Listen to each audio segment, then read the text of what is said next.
Eu vi um vídeo muito legal, vai ser esse que a gente vai assistir. Vamos assistir Os Segredos da Abertura do PS1, você vai se surpreender.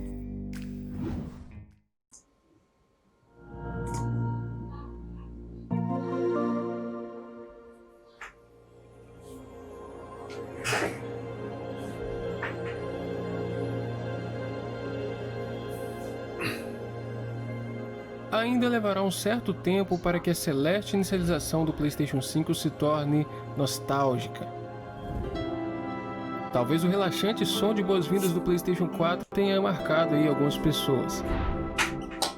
A orquestra em afinação do PlayStation 3 até traz aí grandes lembranças e emoções. E a atmosfera pós-vida do PlayStation 2 com certeza tem um lugar reservado na mente de muitos jogadores. Eu tinha o Play 2, né? Eu tive o Play 2. Mas é no PlayStation 1 que mora uma das aberturas mais emblemáticas de todos os tempos. Era foda.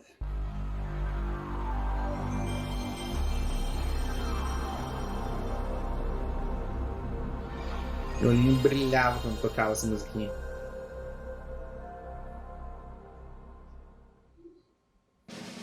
É inegável que o PlayStation 1 tenha acumulado aí uma popularidade estrondosa ao redor do mundo e foi responsável por nos apresentar títulos importantíssimos na história dos jogos. Mas antes que você começasse a carcomer o seu controle de Play 1 na hora de jogar, era necessário passar por uma etapa extremamente marcante: a abertura. E é sobre ela que nós vamos falar neste vídeo. Eu sou o Alves e hoje veremos todos os detalhes da inicialização do PlayStation 1, incluindo o som, o visual e até alguns detalhes obscuros por trás disso tudo.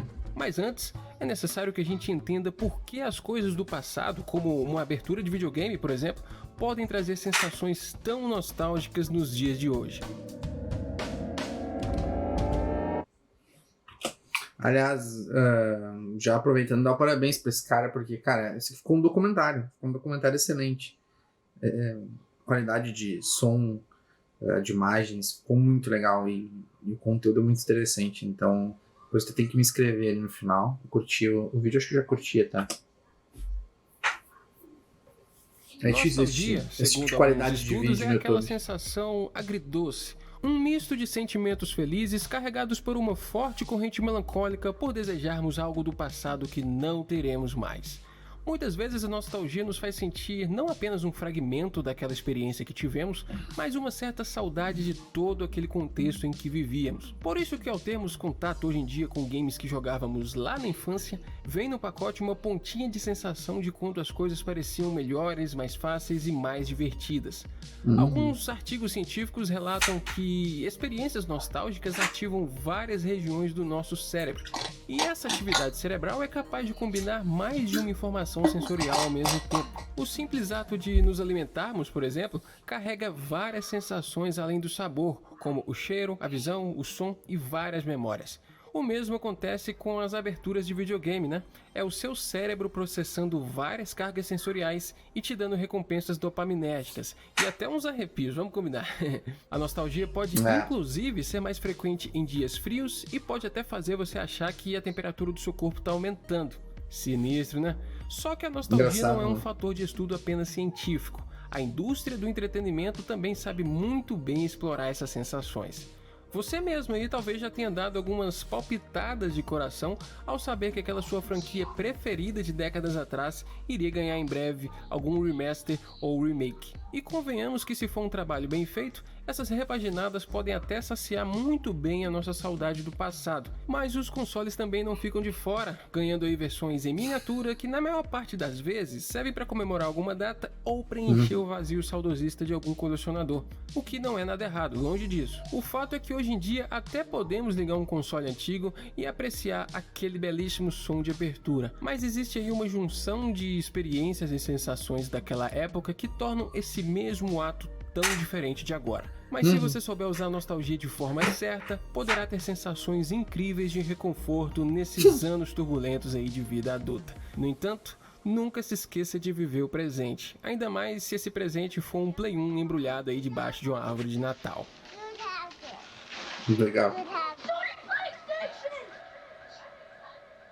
Isso é muito legal, a parte técnica do som. Agora que você já sabe aí como o nosso cérebro processa a nostalgia, deve ter entendido que o som tem um papel essencial em nossas memórias, né? E na abertura do PlayStation 1, eu diria que o som tem um papel inclusive de protagonista. Mas quem será que criou esse elemento sonoro tão memorável? Todo esse trabalho é atribuído a um cara chamado Takafumi Fujisawa. Fujisawa começou sua carreira na indústria dos games como compositor e designer de som, e mais tarde se tornou um produtor de jogos como Apescape e Siren. Inclusive ele até participou também como dublador em um jogo chamado Global Force. Antes mesmo de um console PlayStation possuir uma equipe oficial de desenvolvimento, o Fujisawa já estava envolvido no projeto. No ano de 94, um protótipo do console foi... Eu não lembrava que era de 94 Play 1, porque aqui no Brasil chegou bem mais tarde, né? Eu tenho a impressão que chegou ao final dos anos 90, assim. Eu lembro naquela virada, eu acho. Ou eu tô muito enganado, mas acho que foi, sim. Porque o Play 2, eu lembro que eu já era mais velho. Eu jogava com a gurizada de futebol no Play 2. E eu fui ter ele bem mais tarde. Eu fui ter lá por 2008, eu acho, ou 2009. Então, Play 2...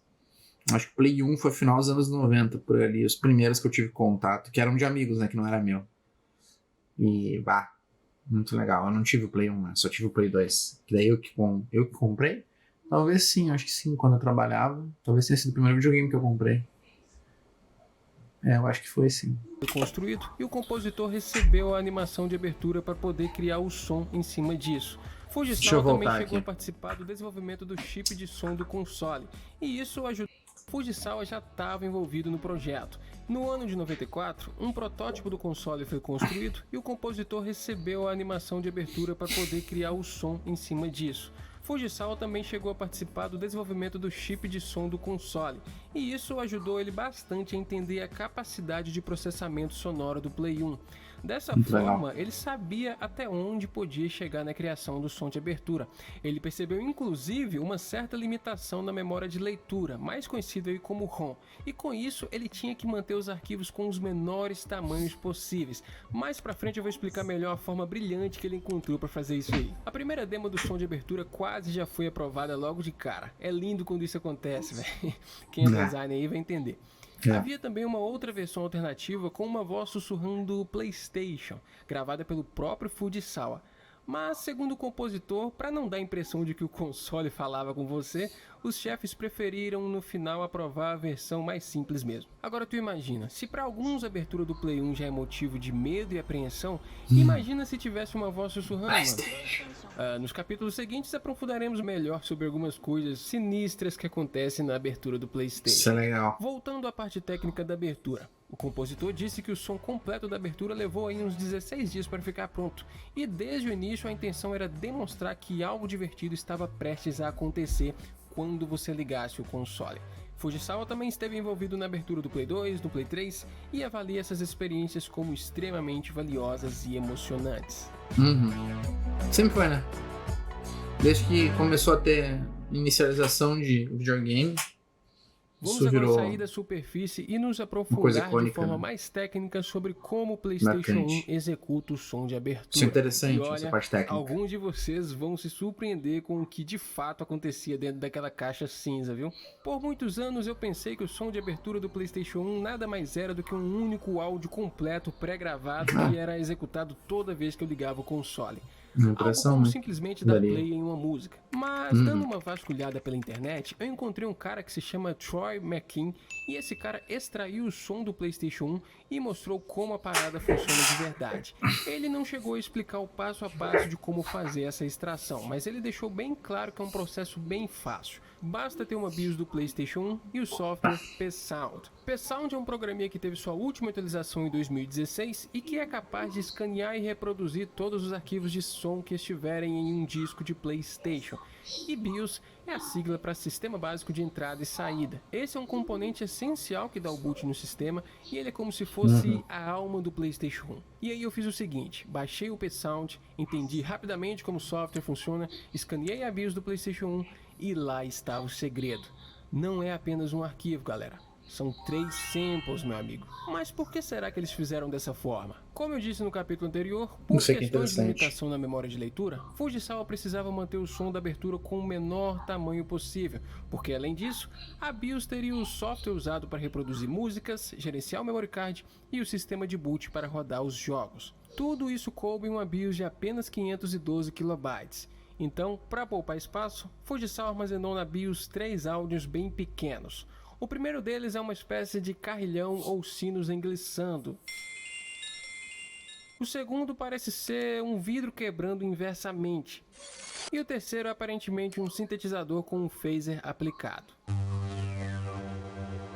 Esse ele já lembra um Mas pouco, como né? que esses 3 áudios se transformam naquela fabulosa abertura?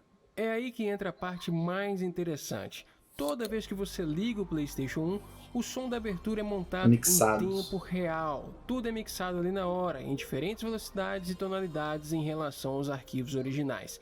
E processar o som dessa forma resulta num tamanho geral de dados muito menor. Mas também há um lado oposto ao esperado. Qual seria o resultado se desse algum erro no processamento desses áudios, seja por alguma corrompida aí que acontece na BIOS, no hardware, ou até mesmo por inserirmos discos incompatíveis? É aí que nós chegamos na camada que pode ter gerado alguns traumas na geração do fim dos anos 90 e início dos anos 2000.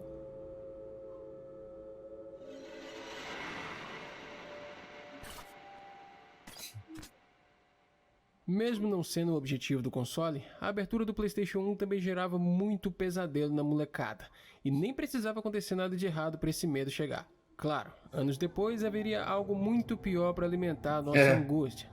Mas, eventualmente, coisas estranhas aconteciam no PlayStation 1. Algumas pessoas que utilizavam o console de forma errada, tentavam rodar algum jogo danificado ou incompatível, ou quando até corrompiam a BIOS do console, podiam dar de cara com alguns tipos específicos de falhas. Não era sempre que essas situações aconteciam, mas existiam sim as possibilidades. E a comunidade inclusive colocou até nomes nessas falhas, acredite.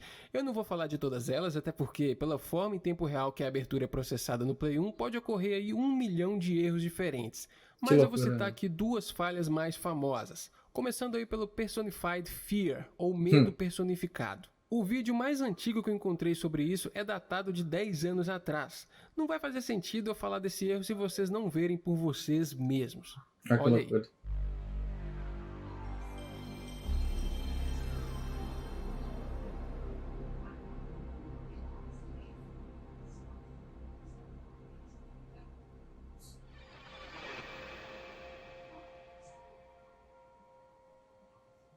Bizarro, né? Personified Fear é um erro curto, comparado aos outros, e com alterações sonoras bem sutis ou angustiantes.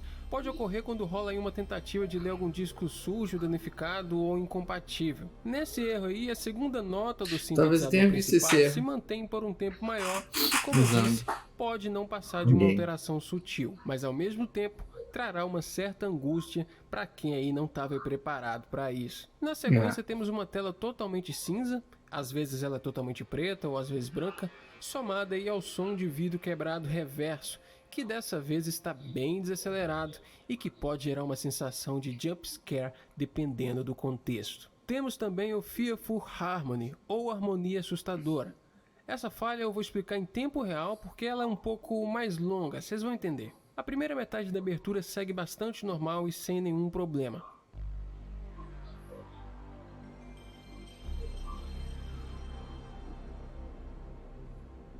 E aí pode acontecer uma pausa bem abrupta e na segunda metade você já consegue identificar um problema aí visual. O áudio basicamente continua normal até aqui. Você perceberá aí que o logo do PlayStation não vai aparecer, mas o logo da Sony, que estava na primeira metade da abertura, vai retornar e na maioria das vezes bem fragmentado e com o texto totalmente distorcido. Essas falhas na tela acontecem aí porque o console interpreta os dados da mídia inserida como instruções erradas sobre o que o sistema deve fazer, causando aí o corrompimento da inicialização, levando os elementos visuais a assumirem formas estranhas, né? Mas nesse momento, o que muitos fariam? Desligariam ou iniciariam o console, certo? Beleza. Mas aqueles que forem pacientes o suficiente para esperar entre 20 a 50 segundos verão de fato a Fearful Harmony.